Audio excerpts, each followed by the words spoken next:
নমস্কার, আপনারা দেখছেন সুদর্শন বাংলা। আমি আপনাদের সঙ্গে সঙ্গীতা ঝা।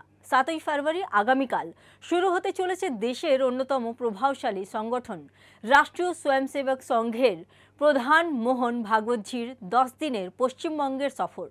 তবে প্রশ্ন উঠছে, এই সফর কিভাবে বঙ্গের রাজনীতির গতিপথকে প্রভাবিত করবে। 7ই ফেব্রুয়ারি থেকে শুরু হচ্ছে আরএসএস প্রধান মোহন ভাগবতজির পশ্চিমবঙ্গের 10 দিনের সফর। এই সফরের প্রধান উদ্দেশ্য সংগঠনের ভবিষ্যৎ পরিকল্পনা নিয়ে আলোচনা করা এবং পশ্চিমবঙ্গের আরএসএস পদাধিকারীদের সঙ্গে বৈঠক করা। 10 দিনের এই সফরে ভাগবতজি দক্ষিণবঙ্গ, মধ্যবঙ্গ সহ বিভিন্ন জায়গায় গুরুত্বপূর্ণ বৈঠক ও আলোচনা করবেন।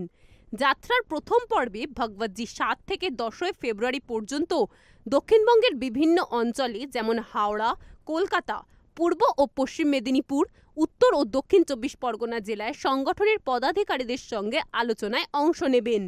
এই বৈঠকগুলোতে ভাগবতজি সামাজিক মূল্যবোধ যেমন আত্মনির্ভরতা, দেশপ্রেম, পরিবেশ সুরক্ষা এবং পারিবারিক মূল্যবোধ প্রতিষ্ঠার জন্য আলোচনা করবেন। 11 ও 12ই ফেব্রুয়ারি মোহন ভাগবতজি বিশেষ বুদ্ধিমত্তা অধিবেশনে অংশ নেবেন এবং 14ই ফেব্রুয়ারি মধ্যবঙ্গের নতুন আরএসএস দপ্তরের উদ্বোধন করবেন।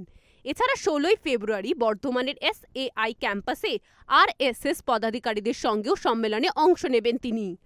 আরএসএস এর পূর্বাঞ্চলীয় প্রচার প্রধান ডক্টর জিষ্ণু বাসু জানিয়েছেন, এই সফরের মূল লক্ষ্য হচ্ছে হিন্দু সম্প্রদায়ের মধ্যে জাতীয়তাবাদী চেতনা জাগ্রত করা এবং আত্মনির্ভর ভারত গড়ার জন্য প্রচেষ্টা চালানো। এটি একটি প্রধান জাতীয় লক্ষ্য। তিনি আরও বলেন যে আরএসএস প্রচারকরা এই বার্তাগুলির সাথে সামঞ্জস্য রেখে পরিচ্ছন্নতা, পরিবেশ সুরক্ষা এবং দেশপ্রেমের প্রচারে মনোনিবেশ করবেন।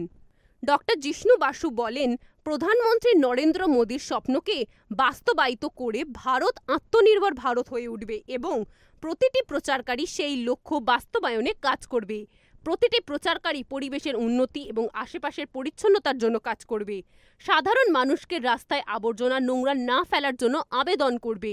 এই বার্তাগুলি কিভাবে মানুষের কাছে পৌঁছে দেওয়া যায় সে সম্পর্কে আরএসএস প্রধানের কাছ থেকে নির্দেশনা চাওয়া হবে।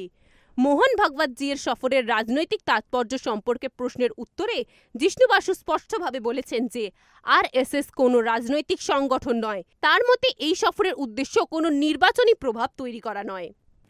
তবুও সাধারণ মানুষের প্রশ্ন থেকেই যায়, এই সফরের মাধ্যমে আরএসএস কি শুধুই সাংগঠনিক লক্ষ্য পূরণ করতে চায়, নাকি এর পিছনে আরও কিছু বিশেষ রাজনৈতিক উদ্দেশ্য লুকিয়ে রয়েছে। দেশ ও দুনিয়ার খবর জানার জন্য দেখতে থাকুন সুদর্শন বাংলা। জয় হিন্দ।